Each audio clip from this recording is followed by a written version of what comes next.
여러분 안녕하십니까? 뉴스가 있는 저녁 변상욱입니다. 새해부터 달라지는 것이 많습니다. 특히 오늘부터 사정 신청을 받는 국민 취업 지원 제도가 있습니다. 고용보험의 사각지대에 있는 저소득 구직자, 경력 단절 여성, 미취업 청년, 폐업한 영세 자영업자와 특수 고용 노동자 등을 대상으로 하는 취업 지원 제도입니다. 많은 사람에게 혜택이 돌아가도록 문턱도 낮췄고 다양한 수당을 마련하고 있습니다. 이 제도가 속히 뿌리를 내려 고용보험의 보호를 받지 못하는 국민에게 탄탄한 2차 고용 안전망이 되기를 기대합니다. 뉴스가 있는 저녁, 오늘 준비한 내용을 안기령 앵커가 소개합니다. 전해주시죠. 오늘의 주요 소식 정리해드립니다. 영국에서 입국한 일가족 3명이 전파력이 강한 코로나19 변이 바이러스에 감염된 것으로 확인됐습니다. 국내에서 변이 바이러스 감염이 확인된 것은 이번이 처음으로 방역당국은 비행기 내에서 전파됐을 가능성에 대해 추가 조사에 나섰습니다. 문재인 대통령은 정부가 코로나19 백신 확보와 접종 준비를 차질 없이 진행하고 있다며 내년 2월부터는 접종을 시작할 수 있을 것이라고 밝혔습니다. 이런 가운데 국내 치료제가 이번 주 조건부 허가를 신청할 예정이어서 이르면 다음 달 사용 가능성도 점쳐지고 있습니다. 코로나19 소식 전문가와 알아보겠습니다. 고위공직자범죄수사처 이른바 공수처의 초대처장 후보로 김진욱 헌법재판소 선임연구관과 이건리 국민권익위 부위원장이 선정됐습니다. 문재인 대통령이 조만간 한 명을 최종 지명하면 다음 달 공수처가 출범할 것으로 보입니다. 부산시장 재보궐선거가 100일 앞으로 다가온 가운데 YTN과 부산일보의 공동 여론조사 결과 박형준 전 의원이 1위를 차지한 것으로 나타났습니다. 이 내용까지 잠시 뒤 자세하게 살펴보겠습니다. 먼저 코로나19 집단 감염 소식입니다. 코로나19 집단 감염이 발생했던 서울 동부구치소에서 또 무더기 확진자가 나왔습니다. 1차, 2차 검사에서 음성 판정을 받은 수용자를 대상으로 3차에서는 전수검사를 했는데 200여 명이 추가로 양성 판정을 받았습니다. 취재기자를 연결해 보겠습니다. 한동호 기자. 네, 사회부입니다. 네, 3차 전수검사에서는 몇 명이 확진 판정을 받은 겁니까? 모두 233명입니다. 2차 검사에서 음성 판정을 받은 수용자 1,600여 명을 상대로 어제 3차 전수검사를 했는데요. 200명이 넘는 추가 확진자가 나왔습니다. 서울 동부구치소는 앞서 지난 18일과 23일 두 차례에 거쳐 전수검사를 했습니다. 이로 인해 직원과 수용자 등 모두 487명이 확진 판정을 받았는데요. 3차 검사에서 추가 확진자가 또 나오면서 서울 동부구치소 확진자는 모두 748명으로 늘었습니다. 수용자 721명, 직원 21명, 출소자 6명입니다.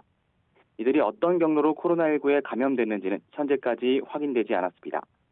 법무부는 중앙방역대책본부와 합동으로 진상조사단을 구성한다고 밝혔습니다. 원인 분석과 책임 소재 규명에 나서겠다는 건데요.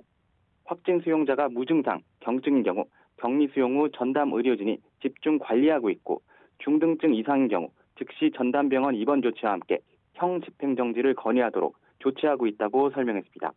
지금까지 사회부에서 YTN 한동우입니다. 이처럼 서울 동부구치소에서 집단 감염이 빠르게 확산하고 있는 가운데 확진 판정을 받은 수용자 일부가 경북 청송에 있는 교도소로 이송됐습니다. 확진된 수용자들이 대거 이송되면서 주민들은 물론이고 교도소 직원들도 불안감을 감추지 못하고 있습니다. 허성준 기자입니다.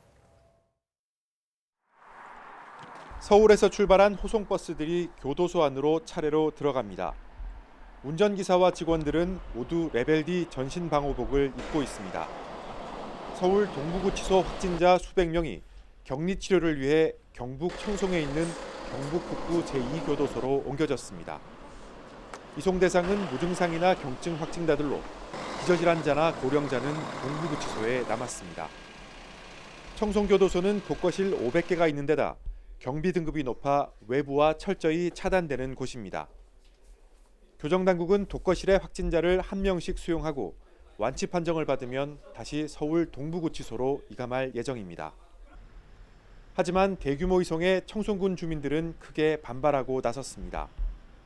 마을이 교도소를 드나드는 통로인 만큼 예상치 못한 방역 사각지대가 발생할 수 있다며 불안감을 호소했습니다. 몇몇은 도로를 점거한 채 호송버스 진입을 막기도 했습니다. 어차피 코로나 걸려 죽구나. 저기에 죽구나. 나는 그냥 차에 깔려 그냥 죽어버리고 싶어요. 코로나 환자 받지 마세요, 제발 좀. 불안한 건 교도소 직원들도 마찬가지입니다. 당국이 일선 교도관과 상의 없이 일방적으로 입감을 결정한 데다 확진 수용자를 관리하는 과정에 감염 가능성이 커질 수밖에 없기 때문입니다. 직원분들 중에는 이거 한 명 걸리면 다 같이 걸린다. 실제로 그렇게 말하시는 분도 있고 뭐 언제까지 이렇게 돌아갈지도 모르는데 그때까지 뭐 집에 갈 수도 없고 가족도 못 만나고 그러니까. 일부가 휴직이나 사표를 내면서 반발하자 조정당국은 직원들을 위한 지원책 마련에 골몰하고 있습니다. YTN 후성준입니다. 최근 영국에서 입국한 가족 3명이 전파력이 강한 영국발 변이 바이러스에 감염된 것으로 확인됐습니다. 국내에서 변이 바이러스 감염이 확인된 것은 이번이 처음으로 기내에서 전파됐을 가능성이 있어 방역 당국이 추가 조사에 나섰습니다. 김문경 기자입니다. 영국 런던발 항공기의 국내 입국 중단 조치가 취해지기 하루 전인 지난 22일 영국에서 입국한 가족 4명 가운데 3명이 변이 바이러스에 감염된 것으로 확인됐습니다. 2명은 19세 이하이고 다른 1명은 부모 중 1명입니다. 전파력이 기존 바이러스보다 70% 더 높은 영국발 변이 바이러스가 국내에서 발견된 건 이번이 처음입니다. 영국 입국자에 대한 전장 유전체 분석 결과 12월 22일에 입국한 3명의 검체에서 영국 변이 바이러스를 확인하였습니다. 격리 중에 확인되긴 했지만 당시 탑승객들의 추가 감염 여부도 문제입니다. 방역당국은 이들 가족이 입국 당시 양성이었기 때문에 기내 전파 가능성이 있다며 접촉자를 상대로 추가 조사를 하고 있다고 밝혔습니다. 그 부분에 대해서는 접촉자에 대해서는 저희가 추가적인 그런 조사와 검사를 진행을 하고 있는 그런 상황입니다. 이들 가족보다 먼저 영국에서 입국한 뒤 확진 판정을 받은 일가족 4명에 대한 조사 결과는 아직 나오지 않았습니다. 정부는 영국과 남아공발 입국자는 PCR 음성 확인서 제출 등을 의무화했지만 입국자 가운데 변이 바이러스가 확인되면서 방역 조치에 비상이 걸렸습니다. YTN 김문경입니다. 코로나19 변이 바이러스가 유입되면서 정부는 영국발 항공기 운항 중단을 일주일 더 연장하기로 했습니다. 모든 입국자를 대상으로 격리 해제 전 추가 검사를 하겠다고도 밝혔지만 변이 바이러스의 유입을 막기에는 역부족이라는 우려도 나오고 있습니다. 나혜인 기자입니다. 국내에서도 코로나19 변이 바이러스 사례가 확인되면서 정부는 일단 영국발 항공편 운항 중단 기간을 일주일 더 연장하기로 했습니다. 또 추가 유입에 대비해 격리 해제 전 진단검사 대상을 영국과 남아프리카 공화국뿐만 아니라 모든 입국자를 대상으로 확대할 계획입니다. 변이 바이러스가 영국뿐만이 아니라 유럽 등 다른 국가에서도 지속적으로 발견되고 있기 때문에 해외로부터 들어오는 모든 입국자를 대상으로 격리 해제 전 추가적인 진단검사를 실시하고 영국과 남아공에서 들어오는 입국자는 공무나 인도적 사유 외엔 신규 비자 발급을 중단하고 경유하는 경우도 포함해 사전에 PCR 음성 확인서를 받기로 했습니다. 하지만 영국을 거쳐 다른 나라에서 들어오는 사람은 여전히 입국할 수 있어 100% 추가 유입을 막기는 어렵다는 우려도 나옵니다. 감염체 생산 지수도 0.4 정도 평균적으로 올린다는 것으로 알려져 있기 때문에 굉장히 빠른 속도로 확진자가 증가할 수 있는 변이 바이러스는 기존 코로나19 바이러스보다 전염력이 최대 70% 강한 것으로 알려졌습니다. 다만 일반적으로 바이러스가 진화하거나 변이할수록 치명률은 낮아지는 경향이 있고 현재 개발된 백신으로도 예방 효과는 충분하다는 게 전문가들의 평가입니다. 큰 변이가 생긴다 할지라도 새로운 바이러스에 대한 백신을 만드는 것은 그다지 어렵지는 않습니다. 일단 그렇군요. 만들어진 이미 것은 개발되어 있으면. 이미 개발되어 있기 때문에 그 플랫폼에 바꾸기만 하면 되는 것입니다. 일본처럼 일정 기간 사실상 모든 외국인의 신규 입국을 중단할 필요가 있다는 지적도 있지만 방역 당국은 기존에 해왔던 입국 관리가 효과적으로 작동하고 있다며 일단 선을 그었습니다. YTN 나힌입니다. 국내 코로나19 신규 확진자가 800명대로 떨어졌습니다. 2주 만에 최저치입니다. 하지만 성탄절 연휴로 검사자 수가 크게 줄어든 탓도 있어 진정세에 접어들었는지는 더 지켜봐야 할 것으로 보입니다. 이동우 기자입니다. 코로나19 신규 확진자는 전날 900명대에 이어 808명으로 떨어져 2주 만에 최저치를 기록했습니다. 1200명대까지 찍었던 확산세가 5인 이상 사적 모임 금지 등 거리두기 3단계 이상의 강력한 조치에 따라 다소 주춤한 듯해 보입니다. 하지만 정부는 코로나19 확산세가 진정 국면에 접어들었는지는 더 지켜봐야 한다는 입장입니다. 확진자 수가 좀 감소하였는데 그 부분은 성탄절 연휴 기간 동안에 검사량이 감소한 영향 등을 감안해서 판단을 해야 되는 상황입니다. 정부는 전국 5인 이상 사적 모임 금지와 해돋이 명소 폐쇄, 겨울철 스포츠 시설 운영 중단 등 특별 방역 대책의 효과에 기대를 걸고 있습니다. 이런 가운데 최근 1주간 감염 경로를 보면 선행 확진자 접촉이 가장 많고 집단 발생, 병원과 요양시설 등 순이었습니다. 신규 집단 발생 19건은 종교시설, 의료기관과 요양시설, 가족, 지인 모임 등 순이었습니다. 전문가들은 따라서 감염 확산을 차단하려면 재택근무 강화 등 추가 대책이 필요하다고 권고합니다. 가정의 대부분 선행 감염자가 이제 40, 50대 외부 활동을 많이 하시는 분을 통해서 이제 감염이 되는 것으로 알려져 있기 때문에 이분들이 조금 재택근무를 많이 하실 수 있도록. 한편 수도권 임시선별검사소에서 88명이 추가로 확진 판정을 받아 지난 14일 이후 1,340명의 숨은 감염자를 조기에 발견해냈습니다. 또 한때 바닥을 보이던 수도권의 코로나19 중환자 병상은 주요 대형 병원 등의 협조에 따라 68개로 늘어나 다소 여유를 찾게 됐다고 방역당국은 설명했습니다. YTN 이동호입니다. 우리 국민은 언제쯤 백신을 맞는 건지 논란이 계속되자 정부가 현재 수립하고 있는 접종 계획을 밝혔습니다. 내년 2, 3월쯤 의료기관 종사자와 고령자부터 시작해 3분기 내에 집단 면역을 이루는 것이 목표입니다. 박홍구 기자입니다. 정부는 내년 2, 3월부터 백신이 공급되면 곧바로 접종이 가능하도록 계획을 수립하고 있습니다. 우선 고위험 의료기관 종사자부터 시작해 요양병원 등 집단시설에 거주하는 노인, 65살 이상 고령자와 위험도가 높은 만성질환자 순으로 접종을 확대할 방침입니다. 예방접종 전문위원회의 심의를 계속 거치면서 그 접종의 순위나 접종 대상자를 선정하는 절차를 진행할 예정에 있습니다.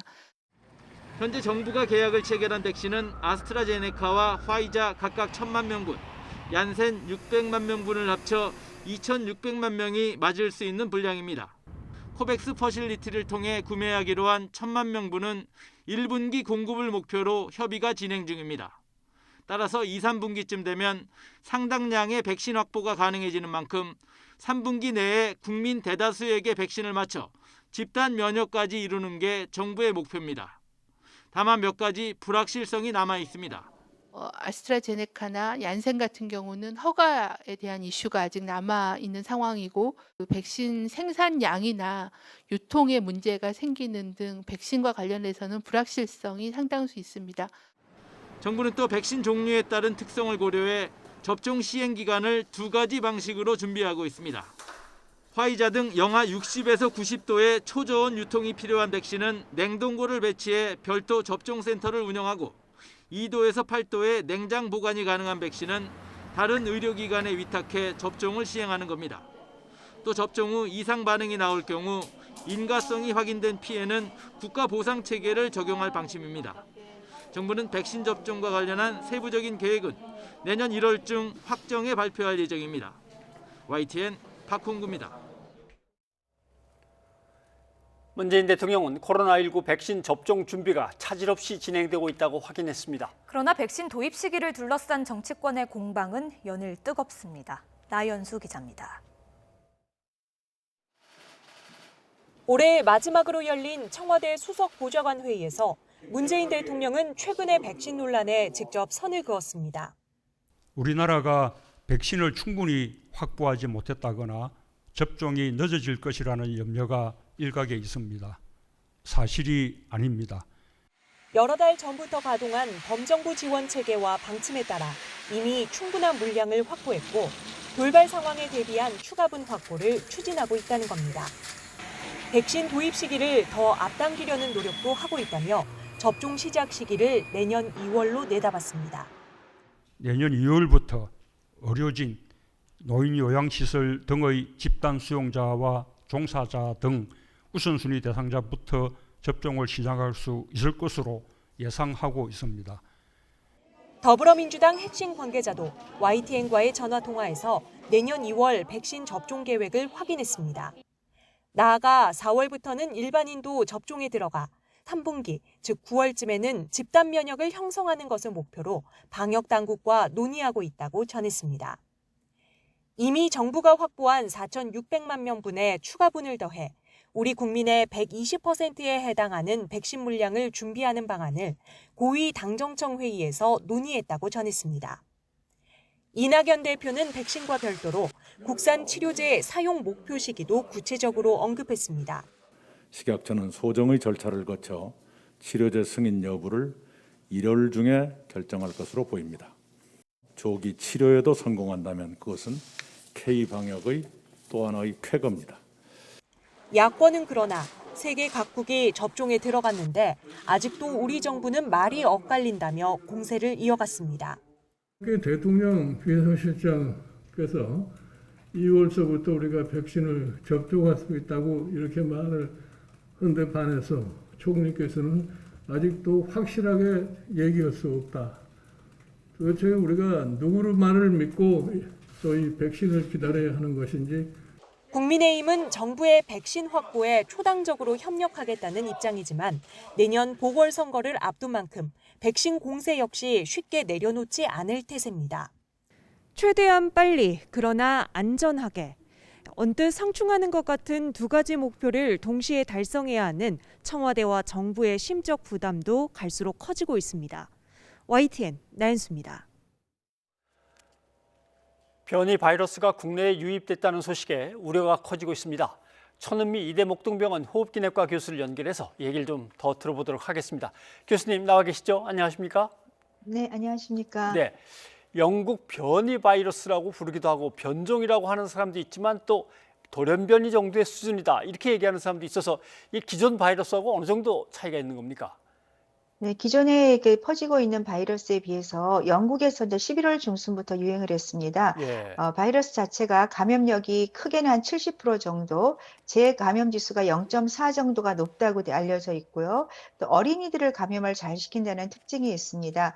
70%라고 하니까 높지 않은 것 같지만 지금 영국이 봉쇄령 상태인데도 불구하고 확산세가 잡히지를 않고 있습니다. 굉장히 전 세계적으로 지금 이 변이 바이러스에 대해서 대단히 두려움을 갖고 있고 국내에도 이미 변이 바이러스가 들어온 사례가 있기 때문에 정부 당국에서 철저한 방역이 필요할 것 같습니다. 네, 전파력이 최대 70% 높다. 재감염 지수가 아까 0.4포인트 정도 높다고 하셨습니까? 0.4 정도? 네, 맞습니다. 강한데요. 그럼 지역사회에 전파될 가능성은 어떻다고 보십니까?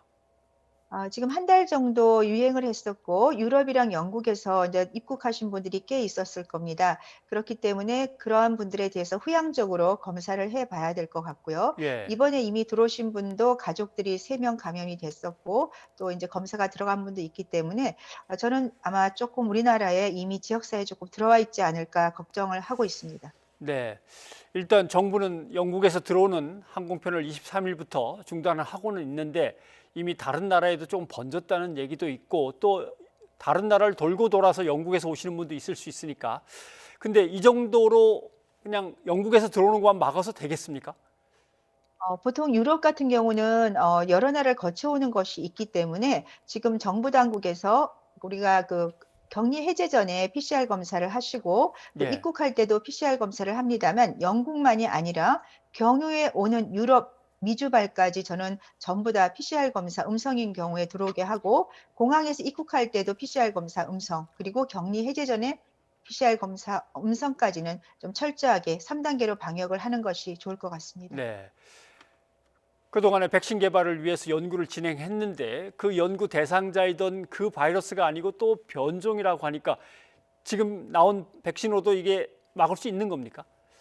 네, 지금까지 알려진 바로는 이 바이러스 자체가 백신이 커버를 하지 못하지는 않을 것 같습니다. 예. 모더나라든지 화이자의 그 대표분들이 말씀하기로는 이 바이러스 자체는 9개 정도의 변이가 있지만 기존의 백신으로 아마 충분히 커버를 할 수 있다. 그래서 지금 검사가 들어가 있고요. 아마 다음 주 정도면 백신의 예방 효과에 대해서 나올 것으로 생각합니다. 예, 알겠습니다. 우리가 가장 많이 확보한 아스트라제네카 백신이 영국에선 승인을 앞두고 있다고 합니다. 미국에서 아직 승인이 안 됐다는 것 때문에 아직도 우려가 많은데 영국에서 일단 승인이 난다면 우리도 바로 받아서 안심하고 어느 정도는 쓸 수 있는 건지요? 네, 영국에서 승인이 나게 되면 아마 정부에서 미국의 FDA 승인과 따로 국내에서 따로 이제 검사를 해서 승인을 할 생각을 갖고 있는 것 같습니다. 그렇긴 하지만 아직까지 이 아스트라제네카가 최종 추가 임상 결과를 발표하지 않았기 때문에 그 임상 결과에 따라서 국내에서도 승인이 언제 될지 결정이 될 것 같습니다. 네. 이제 백신 얘기 아닌 치료제 얘기를 좀 넘어가 봐야겠습니다. 국내에서 이제 셀트리온이라고 하는 코로나 항체 치료제가 개발이 됐고 이번 주에 조건부 허가 신청 예정으로 이제 알려져 있습니다. 식약처가 이것을 허가하면 바로 치료에 활용되는 겁니까? 네, 긴급 승인을 받게 되면 아마 1월 말 정도부터 국내 환자들에게 투여할 수 있는데요. 이 항체 치료제는 특징적으로 바이러스가 침입을 세포에 못하게 방해하는 작용을 갖고 있기 때문에 입원을 하지 않은 외래 환자에서 초기에 치료를 하게 되면 경증에서 중증으로 가는 것을 예방할 수 있다는 이전 연구 결과가 있습니다. 그래서 국내에서도 이런 코로나19로 확진이 되게 되면 모든 환자에게 이 항체 치료제를 투여했을 경우에 아마 경증에서 중증으로 가는 입원율을 막을 수 있는 효과는 있을 것 같습니다. 그러면 지금 하고 있는 것보다 치료 속도를 훨씬 더 낼 수 있는 건가요? 그렇죠. 병상의 입원율을 줄일 수 있고 또 중증으로 가는 율을 줄일 수 있기 때문에 굉장히 좀 좋은 효과를 기대할 수도 있을 것 같습니다. 네. 그리고 백신 계약 소식은 뭐 계속 들어오고 있습니다. 현재 4,600만 뭐 이렇게 얘기를 하는 것 같은데 이 정도면 충분하다고 보십니까? 아니면 그래도 조금 더 확보해 놓을 필요가 있겠습니까? 다른 나라가 이제 인구 대비 3배에서 5배까지 이게 확보를 한 이유는 지금 임상 3상을 통과한 백신이 2가지가 있습니다. RNA 백신이죠. 나머지 백신들은 임상이 지금 3상이 들어가 있기 때문에 임상 3상에서 결과가 좀 좋지 못하거나 부작용이 있는 경우에는 확보한 백신이라도 사용을 할 수가 없습니다. 그래서 물량적으로는 우리나라 인구를 대부분 맞을 수 있다고 하지만 그 백신들의 결과를 생각한다면은 조금 더 다양한 백신의 물량을 확보하는 것이 필요합니다. 네, 다양한 종류가 계속 들어오고 있는 것이 훨씬 더 유리하긴 하겠군요. 예, 알겠습니다. 천은미 교수님 오늘 도움 말씀 고맙습니다. 네, 감사합니다.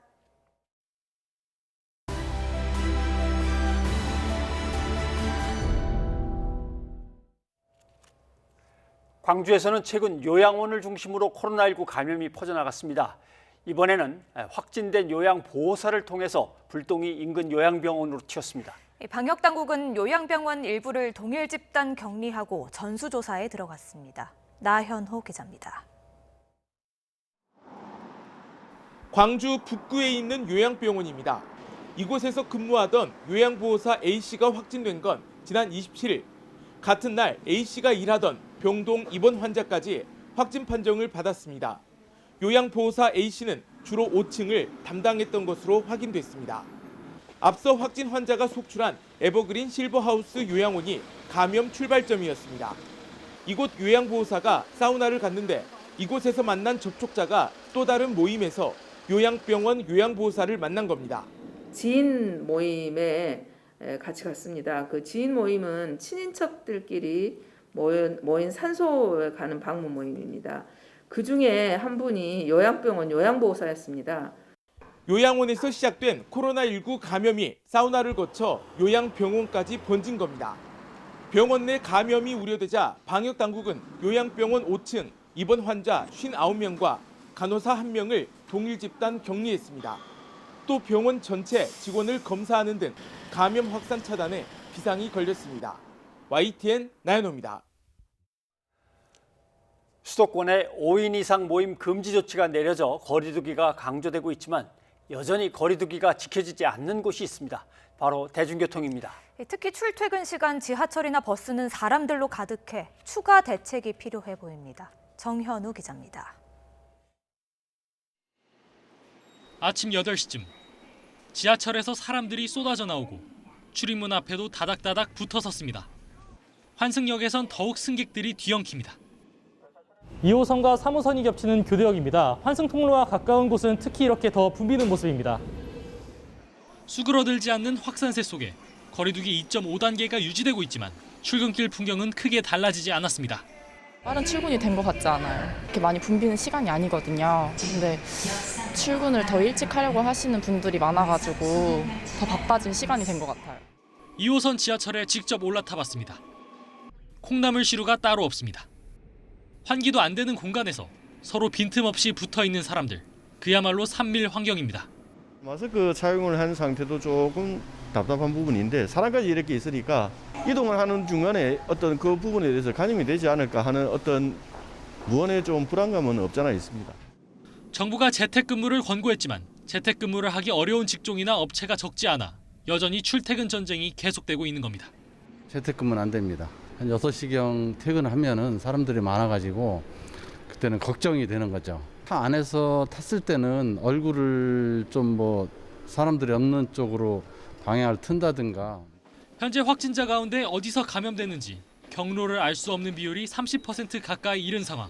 불특정 다수가 몰릴 뿐 아니라 손잡이 버튼 등에 여러 사람의 손이 닿는 만큼 대중교통에서 감염이 퍼졌을 가능성도 적지 않다고 전문가들은 말합니다. 역학을 못하죠. 할 수가 없으니까 안 나는 거죠. 회사마다 공고를 하게 정부에서 지침을 또 내려야죠. 재택근무를 할 수 있는 사람은 하라. 최근 버스기사나 지하철 역사 관계자 등의 확진 사례도 이어지고 있어 대중교통 감염 우려는 더욱 커지고 있습니다. 서울시는 지하철 버스 운전자 등 대중교통 관련 종사자 전원을 미리 검사하고 찾아가는 선별 진료소도 마련한다는 계획입니다. 하지만 이보다 출퇴근 시간을 분산하고 재택근무를 확대하는 등 보다 근본적 대책 마련이 필요하다는 지적이 나옵니다. YTN 정현우입니다. 거리두기는 이번 주도 3단계로 올라가지 않았습니다. 3단계로 올려야 한다는 목소리가 여전한 가운데 경제 타격을 우려해 반대하는 의견도 만만치 않습니다. 엄윤주 기자입니다. 거리두기 3단계 격상 기준은 일주일 평균 신규 확진자 800명에서 1000명. 최근 국내 발생 확진자는 이미 기준치를 넘었습니다. 정부는 앞서 내놓은 연말연시 특별 방역 대책이 이미 3단계를 넘어선 강력한 조치라며 거리두기 2.5단계를 유지하기로 했습니다. 하지만 좀처럼 꺾이지 않는 확산세에 3단계로 올려야 한다는 목소리는 여전합니다. 격상은 빨리 해야 된다고 생각은 해요. 빠른 3단계였으면 사실 조금 더 시민들이 인식을 빨리 했을 것 같은데 2.5단계가 너무 오랫동안 지속되다 보니까 3단계에 대한 효과가 그렇게 크지 않을 것 같아요. 특히 직장인들은 전면 재택근무를 강제해야 한다고 말합니다. 현재 민간 기업의 재택근무는 권고사항이라 감염 가능성이 여전하다는 겁니다. 직장 내에서도 재택근무를 시행하고 있긴 하지만 상당 그래도 적은 인원이지만 밀집되어 있습니다. 그래서 아무래도 3단계 격상을 하면 이런 인구 밀집도를 해소할 수 있지 않을까. 3단계 격상에 반대하는 의견도 적지 않습니다. 지금 올리는 건 효과도 크지 않을 뿐더러 경제엔 큰 타격을 주는 만큼 차라리 핀셋 규제를 추가하자는 겁니다. 네, 지금 현 2.5단계에서 좀 철저하게 빠져나갈 수 있는 것들을 잘 조사해서 좀 방역을 철저히 하는 것이 더 좋다고 생각합니다. 자영업자들은 일상의 셧다운이라 할 수 있는 이른바 3단계 격상에 대해 다소 엇갈린 반응을 내보였습니다.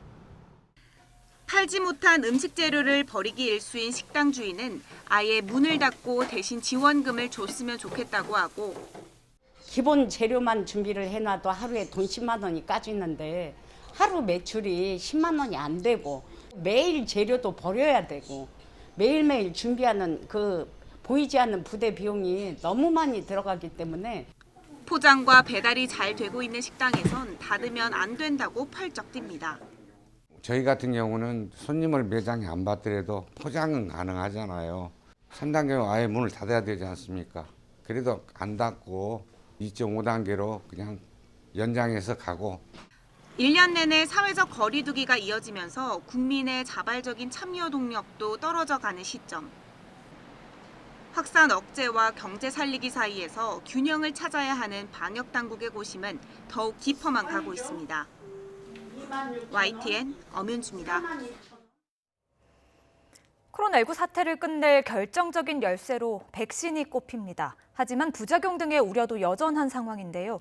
그렇다면 실제로 백신을 맞은 분을 연결해 이야기 들어보겠습니다.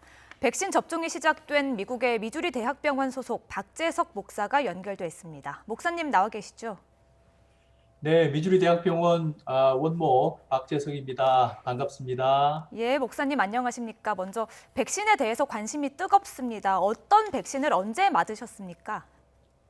네, 제가 맞은 백신은 화이자 백신이고요. 지난 12월 16일 저희 병원에서 1차로 접종하게 됐을 때 그때 맞았습니다.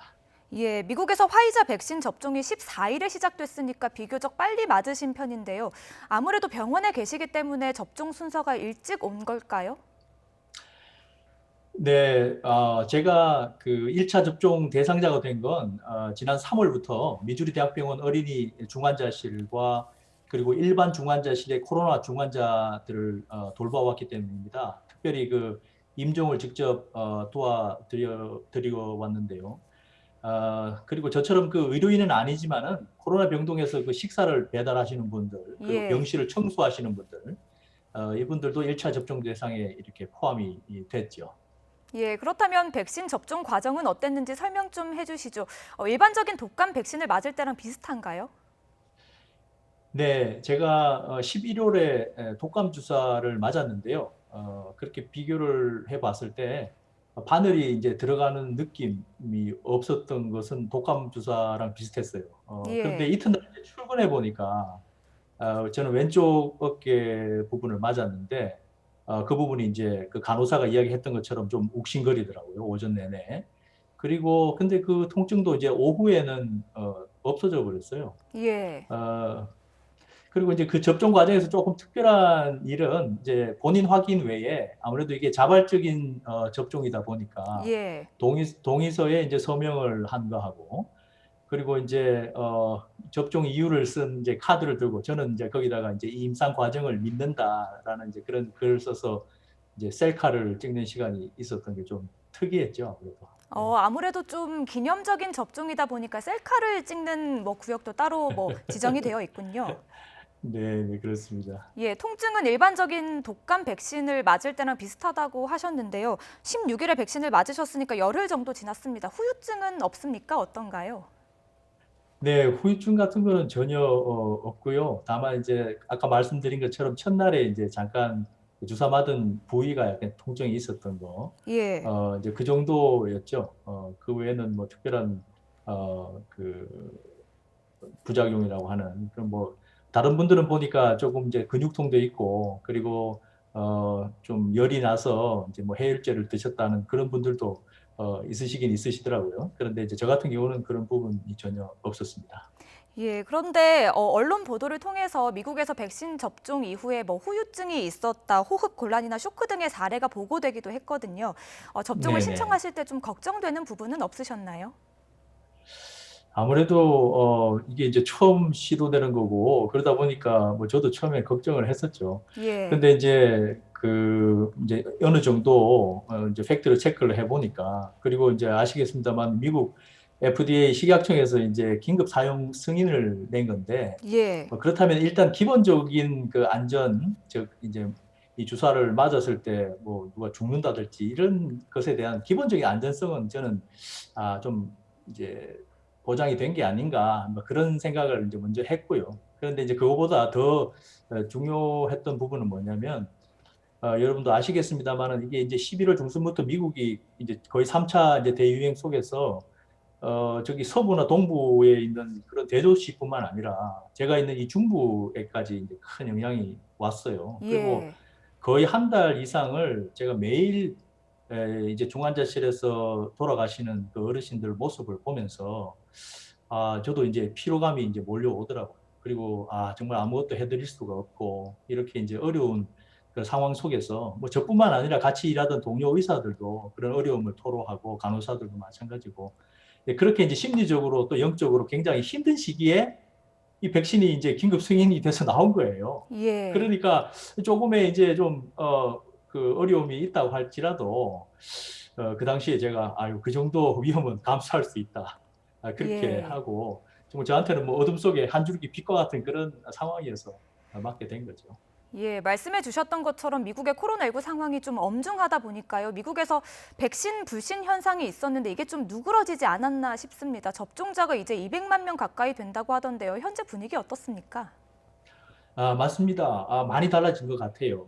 저도 처음에 그 맞고 나서 이튿날 그 어린이 병원에서 이제 아침 조회 시간에 갔는데 백신 맞았다고 하니까 물론 이제 뭐 아우 정말 대단하다 용감하다고 하면서도 많은 분들이 이게 너무 빨리 맞은 거 아니냐고 그렇게 이제 그 우리 동료들도 그런 얘기를 했는데 예. 말씀하셨던 것처럼 그 일주일 지나니까 이제 27만 명이 최소한 이제 맞고 그 중에서 6분이 이제 좀 힘든 경우를 겪었다고 언론이 보도되고 또 이제 최근에는 이제 거의 200만 명 정도가 이렇게 맞고 있고 그러다 보니까 아마 여론조사에서도 이제 백신 이제 맞아야 되겠다는 이제 이런 여론들이 이제 일어나는 것 같아요. 그래서 제가 볼 때는 앞으로 이제 시간이 좀 더 흐르면은 아마 먼저 맞으려고 하실 것 같지 않을까 많은 사람들이 그런 예상을 조심스럽게 한번 해봅니다. 그래서 저도 이제 1월 6일 날 지금 이제 2차 접종도 이제 그 예정이 되어 있는데요. 예. 뭐 안 맞을 이유가 없을 것 같습니다.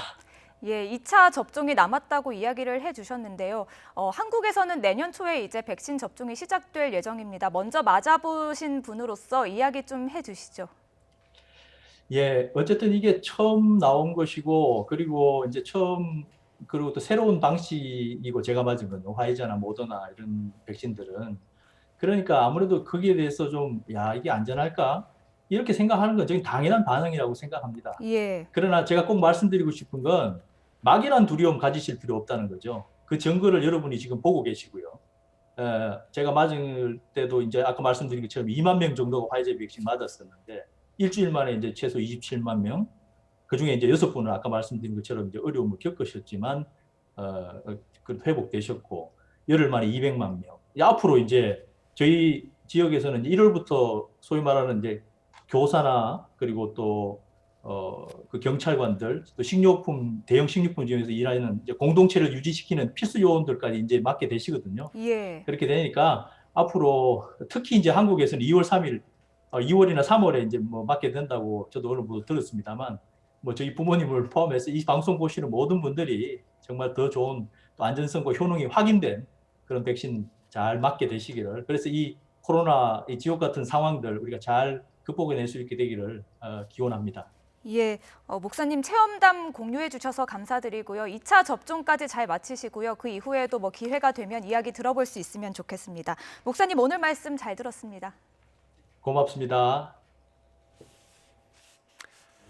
네, 3차 재난지원금이 한 달 정도 앞당겨서 지급이 되도록 결정이 되는 것 같습니다. 자, 3차 재난지원금의 총 규모는 예산에 있던 3조 원에 남아있던 기금 예비비를 합쳐서 한 5조 원 정도로 예상이 되고 있습니다. 오늘 기사를 보니까 자영업자만 힘드냐, 3차 재난지원금은 왜 그리로만 가냐 이런 기사도 벌써 나왔던데 상황이 나빠서 사실은 자영업자도 이 정도 가지고는 부족합니다. 카드 매출의 변화와 재난지원금과의 관계를 한번 볼까요? 이게 2차 유행하던 8월 달, 9월 달입니다. 저쪽은 3차 유행이 시작된 11월, 12월 첫 주까지입니다. 보면은 변화가 없는 것처럼 보이지만 사실은 이 가운데 9월과 10월에는 거의 90%까지 회복이 됐었습니다. 그러다가 지금 다시 떨어지고 있는 거고 아마 크리스마스 무렵에는 저보다 훨씬 더 내려왔고 내년 1월이면 또 더 내려갈 겁니다. 더 신속히, 더 많이 돈을 풀어야 되는데 재난지원금 효과에 대해서 아직도 부정적인 생각들이 정부 부처에는 남아있는 것처럼 보입니다. 한번 보시죠. 1차 재난지원금으로 10조 넘게 풀었더니 카드 매출액 늘어난 걸 계산해 보니까 4조 원밖에 안 되더라. 투입된 예산 대비해서 한 33, 35% 수준만 효과가 있는 거 아닌가 이렇게 해석들을 합니다. 재난지원금은 사용기한이 정해져 있으니까 안 쓴 건 아닙니다. 100% 다 썼는데 재난지원금을 쓰니라고 그동안 자기가 쓰던 자기 카드는 덜 꺼내 쓴 겁니다. 그렇다면 정말 35%, 33% 효과밖에 없을까? 이 표를 보시죠. 자, 승수 효과라는 게 있습니다.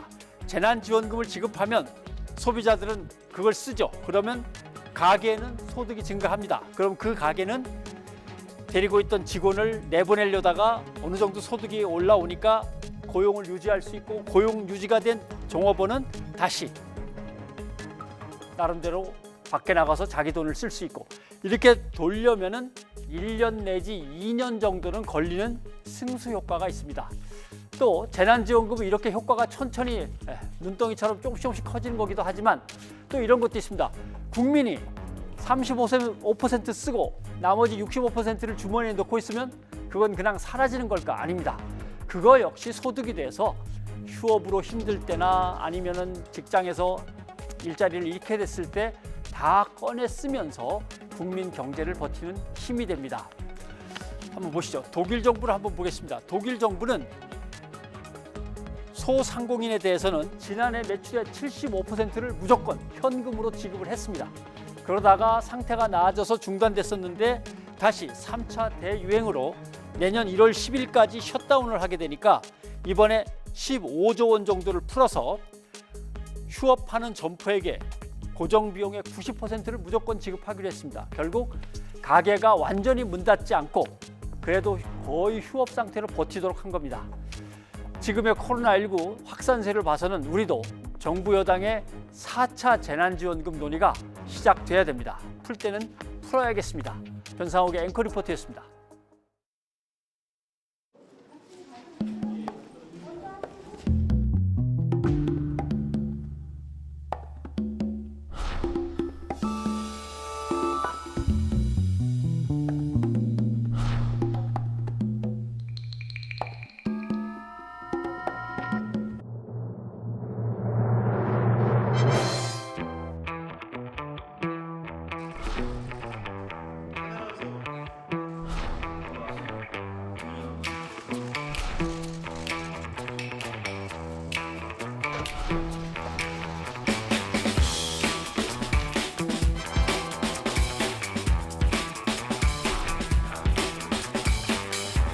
서울시장 선거 패배로 정권 교체가 불가능해지는 상황만은 제 몸을 던져서라도 막아야겠다는 생각을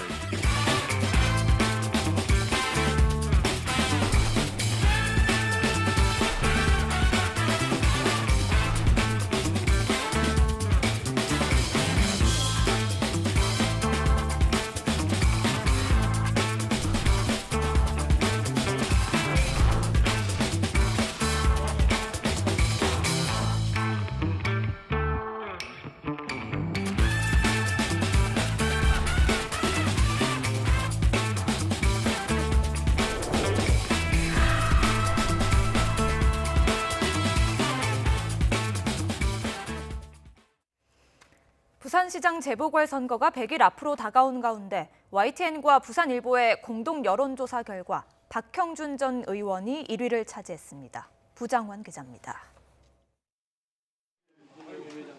지금까지 부산시장 선거에 출사표를 던지거나 자천타천 후보로 물망에 오른 사람은 여야를 합해 10여 명입니다.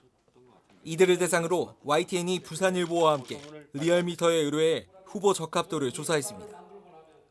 우선 정당별로 추려진 결과를 보면 민주당은 김영춘 국회 사무총장이 변성환 부산시장 권한대행을 크게 앞섰습니다. 국민의힘에서는 박형준 전 의원이 2위 이현주 전 의원보다 훨씬 높은 지지를 받았습니다. 그러나 여야를 막론한 조사에선 1위 모두 국민의힘 후보들입니다. 특히 27.4%로 1위를 기록한 박 전 의원은 오차 범위를 넘어선 것은 물론 나란히 2, 3위를 기록한 이 전 의원과 김 사무총장보다 2배 이상 많은 지지를 받았습니다. 오거돈 전 시장의 성추행 탓으로 열리게 된 보궐선거인 만큼 선거 구도 역시 야당에 유리한 모습입니다. 정부 여당을 심판하기 위해 야당을 지지해야 한다는 여론이 59.5%로 절반을 넘었고 안정적 국정 운영을 위해 여당에 힘을 실어줘야 한다는 응답은 33.3%였습니다. 부산 시민들의 정당 지지도 역시 국민의힘이 36.6%로 23%를 기록한 민주당을 오차 범위 바뀐 13.6%포인트 차이로 크게 따돌렸습니다. 차기 부산시장에게 바라는 주요 현안으로는 가덕도 신공항 추진과 동서부산의 균형 발전 등이 꼽혔습니다. 이번 조사는 지난 22일부터 이틀 동안 부산에 거주하는 만 18세 이상 유권자 1,028명을 대상으로 실시했습니다. YTN 부장원입니다. 서울시장 보궐선거가 100일 앞으로 다가왔습니다. 국민의당 안철수 대표도 도전장을 던졌죠. 안 대표가 출마를 선언하자 언론들은 기다렸다는 듯이 알쏭달쏭 안철수가 달라졌다는 제목의 기사를 내놓았는데요. 예민한 정무적 판단을 시원하게 밝힌 안철수라며 이렇게 부제까지 달았습니다.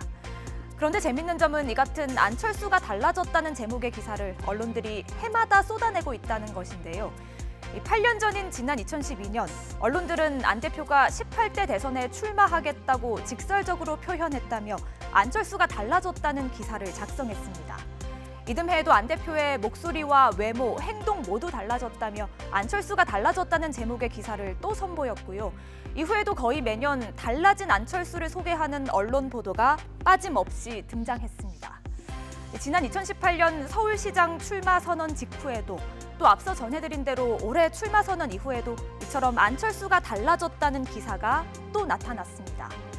또다시 달라졌다는 언론의 평가를 받으며 서울시장 도전에 나서는 안철수 대표. 이번에는 과거 측근들과 대결을 벌이게 됐습니다. 한때 안철수의 사람으로 꼽혔던 국민의힘 서울 송파 당협 위원장인 김근식 경남대 교수와 민주당을 탈당한 금태섭 전 의원 모두 서울시장에 출마하겠다는 입장을 밝혔죠. 보수 야권 후보 단일화를 주장하는 안 대표. 하지만 우선 과거 측근들과의 경쟁에서 살아남아야 할 처지가 됐는데요. 세 번째 서울시장 도전에 나서는 안철수 대표. 얼마나 달라졌는지 한번 지켜보겠습니다. 뉴스가 있는 저녁 안규령입니다. 다음 소식입니다. 고위공직자범죄수사처 공수처를 이끌 초대 공수처장 후보 2명에 김진욱 헌법재판소 선임 헌법연구관과 이건희 국민권익위원회 부위원장이 최종 선정됐습니다. 문재인 대통령이 한 명을 최종 지명하면 국회 인사청문회를 거쳐서 초대 공수처장이 임명됩니다. 최하영 기자가 보도합니다.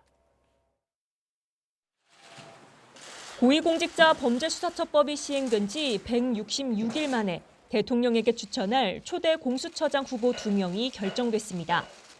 김진욱 헌법재판소 선임 헌법연구관과 이건희 국민권익위원회 부위원장을 공수처장 후보자로 최종 선정하였음을 발표합니다. 두 후보 모두 대한변호사협회가 추천한 인물로 김 선임 연구관은 판사 출신이고 이 부위원장은 검사 출신입니다.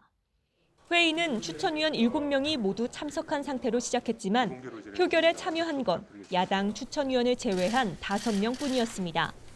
이날 새로 충원된 한석훈 야당 추천위원이 새로운 후보 추천을 주장했지만 받아들여지지 않으면서 야당 추천위원들은 중도에 퇴장했습니다.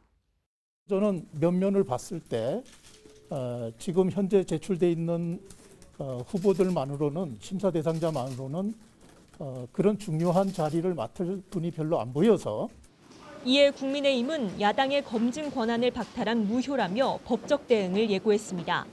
이현 한석훈 추천위원들의 추천권 침해로 인한 이 결정의 효력 집행 정지를 구하는 절차를 밟을 것으로 알고 있습니다.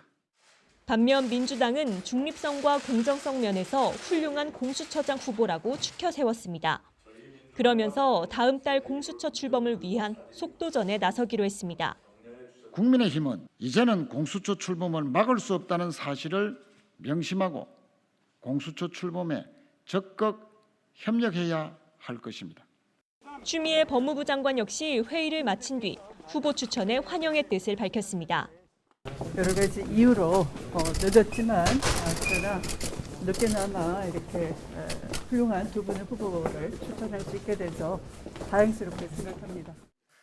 이후 문재인 대통령이 두 후보 가운데 한 명을 최종 지명하면 국회 인사청문회를 거쳐 초대 공수처장이 임명될 전망입니다.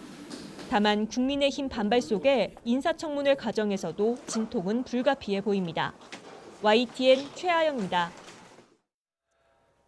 네, 진통 끝에 공수처장 후보로 김진욱 헌법재판소 선임연구관 그리고 이건희 국민권익위원회 부위원장이 최종 후보로 선정이 됐습니다.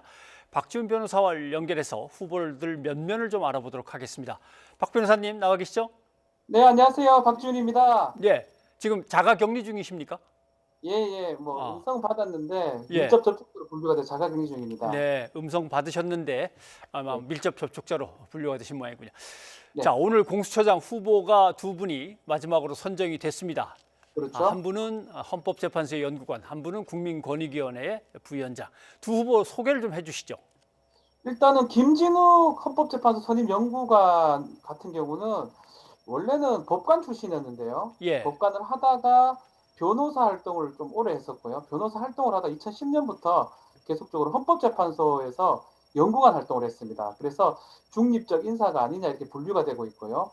이건희 부위원장 같은 경우도 원래는 검사 출신인데 2013년 대검의 공판 부장을 끝으로 마치고 그 이후에 이제 5.18 특조위 위원장도 했었고요. 또 최근에는 권익위원회에서 부위원장을 했기 때문에 또 중립에 좀 해당한다라고 좀 판단을 받고 5인의 찬성을 받고 지금 최종 후보로 낙점이 됐습니다.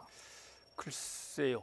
제가 두 분을 다 이렇게 접해본 분이 아니어서 뭐 야당이 정치적 중립성, 편파성을 걱정할 만한 어떤 경력은 아닌 것 같은데요.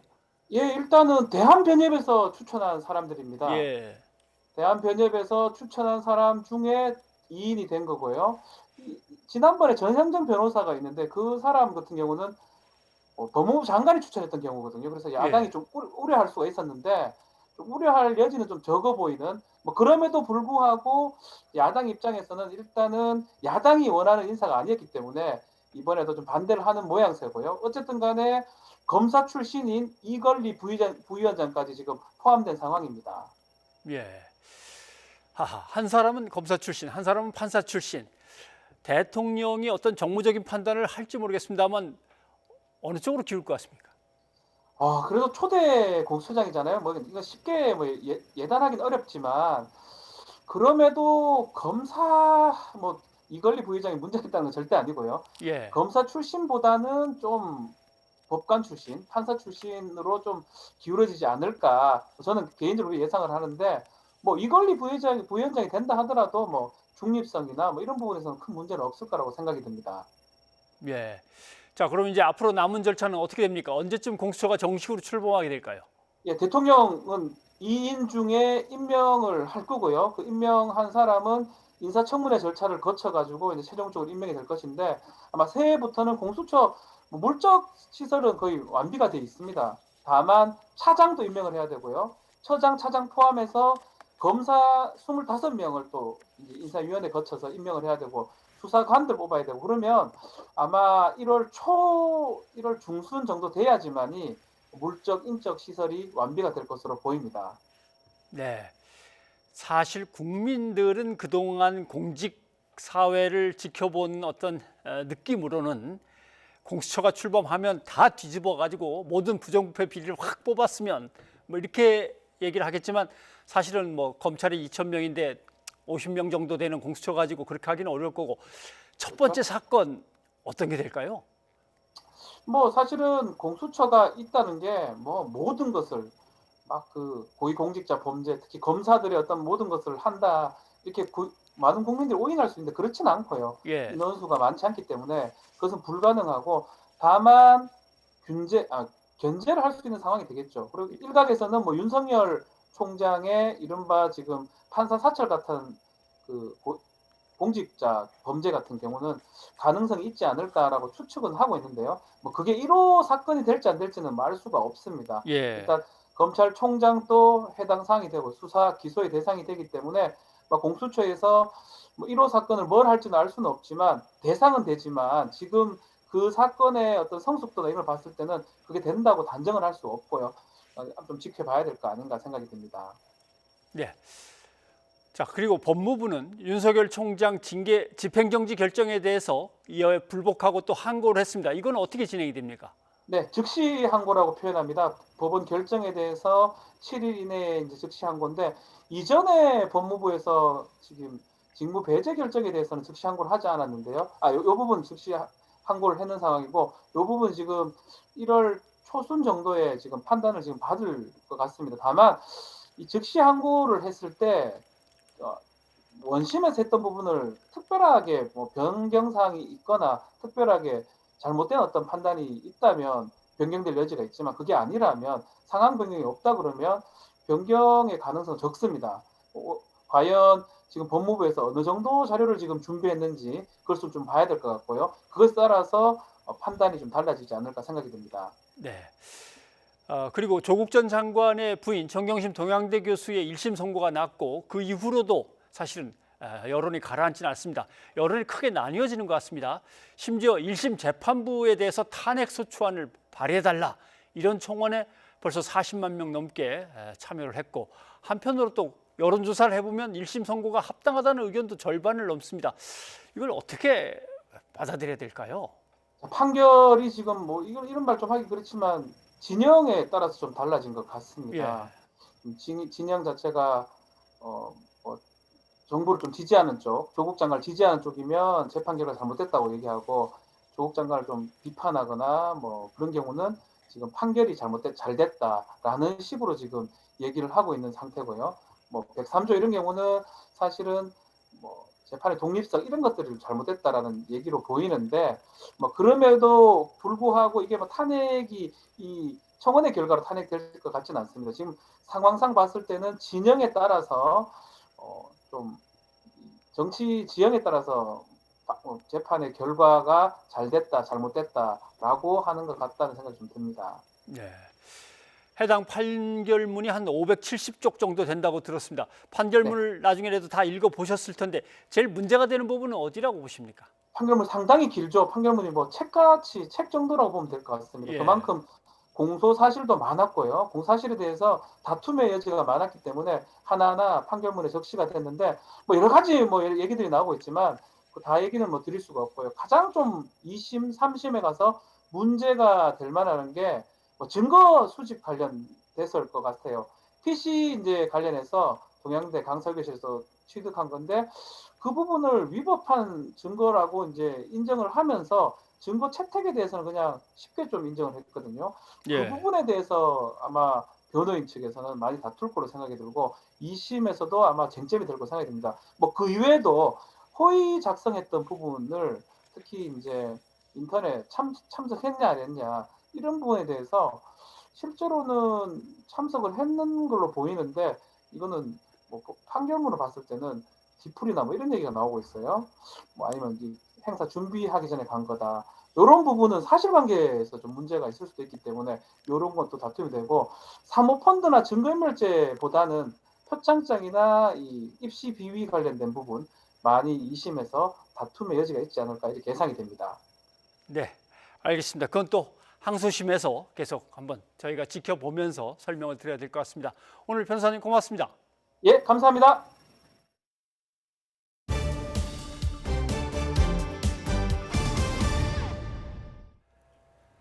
연말 연시를 앞두고 강력한 북극의 한기가 몰려오고 있습니다. 내일 오후부터 기온이 뚝 떨어져 새해 초반까지 영하 10도를 밑도는 강추위가 이어지겠습니다. 김진두 기자입니다. 연말을 앞둔 한겨울이지만 날씨는 마치 초봄 같았습니다. 서울 낮 기온은 11.4도로 3월 중순의 기온을 보였습니다.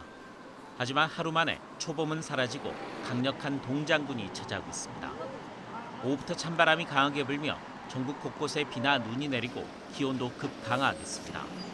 이번 겨울 들어 처음으로 북극에 갇혀있던 한기가 중위도까지 밀려오기 때문입니다.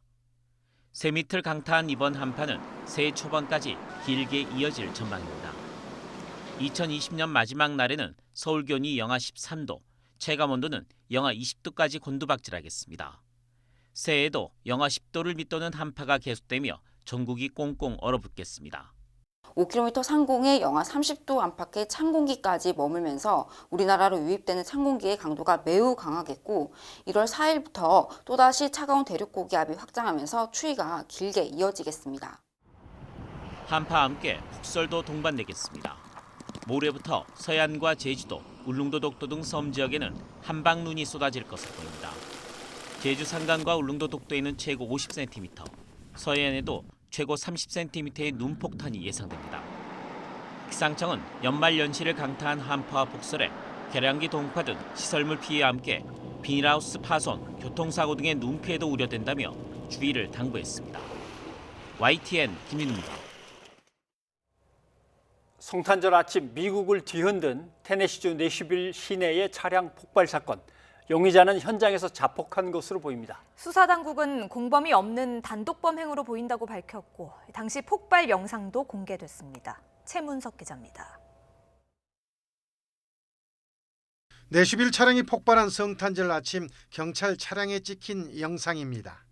통행을 차단하고 있는 경찰이 뒤로 빠지는 사이 시내 한 복판에서 레저용 차량이 폭발한 순간입니다.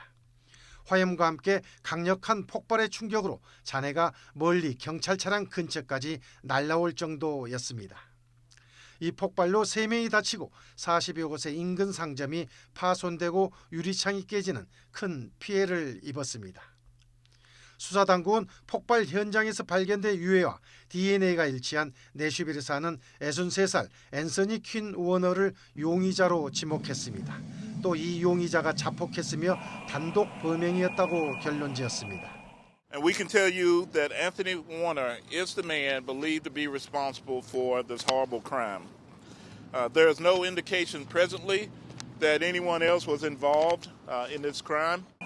다만 수사당국은 범행 동기에 대해 아직 결론 내지 못했다고 밝혔습니다. When we assess an event for domestic terrorism nexus, it has to be tied to an ideology. It's the use of force or violence in the furtherance of a political, social ideology or event. We haven't tied that yet. 수사당국은 폭발 장소가 미국 통신사인 AT&T 사무실 근처였고 이로 인해 일부 통신 서비스가 중단되고 공항에 비행기 이륙이 일시적으로 중단됐다는 데 대해 주목하고 있습니다. 수사당국은 워너가 5G 네트워크는 미국인들 염탐하기 위한 도구란 식으로 생각했을 가능성이 있고 이런 편집증이 사건의 배경이 됐는지를 조사하고 있는 것으로 전해졌습니다. 지난 25일 폭발 직전 해당 차량에서는 15분 후 폭탄이 터질 것이라고 경고하는 녹음 메시지가 계속 흘러나온 뒤 차량 폭발이 이루어졌습니다. YTN 최문석입니다. 승진이란 높아지면서 넓어지는 것. 책임과 고민이 넓어질 테니 크게 보고 큰 그림을 그리시길. 새로운 내일을 선물하세요. 갤럭시 Z 폴드 2.